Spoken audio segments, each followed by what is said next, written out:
Bonsoir chers téléspectateurs. Ce soir nous rendons hommage à Billy Mays, mais tout d'abord un document extraordinaire sur le Vietnam. La République socialiste du Vietnam est un pays d'Asie situé à l'est du Laos et du Cambodge, et au sud de la Chine. C'est un pays connu pour son agriculture, car c'est le premier importateur de noix de cajou, ainsi que le deuxième exportateur de riz mondial. Ils produisent également 25% du pétrole américain. C'est un pays communiste qui pratique une économie de marché depuis 1986. Grâce à un plan de relance économique, le Doi Moi, leur permettant de devenir, depuis les années 2000, un pays à la croissance extraordinaire. Pour en savoir plus, nous allons retrouver notre reporter sur place, Félicien Grandénon.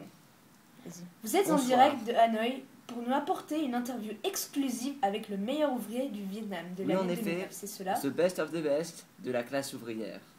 Alors, juste pour éclairer la situation à nos téléspectateurs, quelques questions. Tout d'abord, quelle est la religion la plus pratiquée du Vietnam? Une majorité de la population pratique le Tam Chao, ou triple religion, qui se compose d'un mélange de bouddhisme, de taoïsme et de confucianisme. Dans son histoire, le Vietnam a traversé de nombreuses guerres, dont la guerre d'Indochine et la guerre du Vietnam. Comment s'est-elle relevée?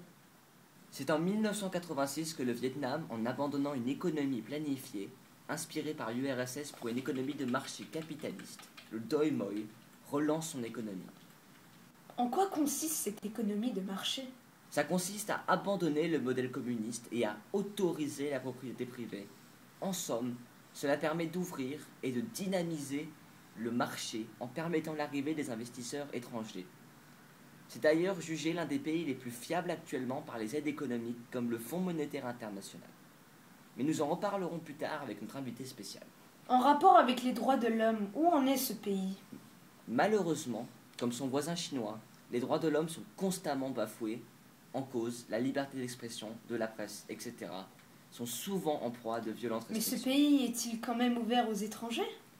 Oui, cela reste tout de même une grande nation touristique, avec 4 millions de touristes par an et plusieurs sites classés par l'UNESCO, ce qui représente environ 30% du PIB. Eh bien merci beaucoup et nous avons hâte à passer à votre interview. Bonjour, je suis ici avec mon invité, Duc Nguyen, représentant de la classe ouvrière vietnamienne.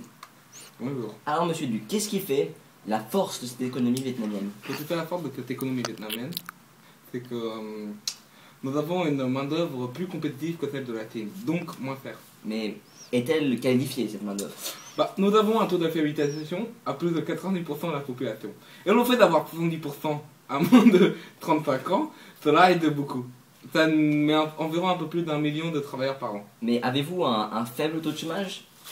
Oui, notre taux de chômage est très faible, il est à 5,2%, donc, alors que celui de la France est à 9,5%. Quels sont les principaux secteurs de l'économie vietnamienne? Les principaux secteurs de l'économie vietnamienne restent l'agriculture qui est à plus de 52%, les services qui sont à 33%, mais seulement 15% pour l'industrie, mais qui cesse de grandir depuis que les entreprises étrangères ont eu le droit de s'installer au Vietnam.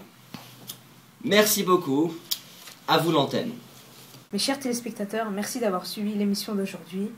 Je vous souhaite de passer une agréable soirée et une bonne semaine.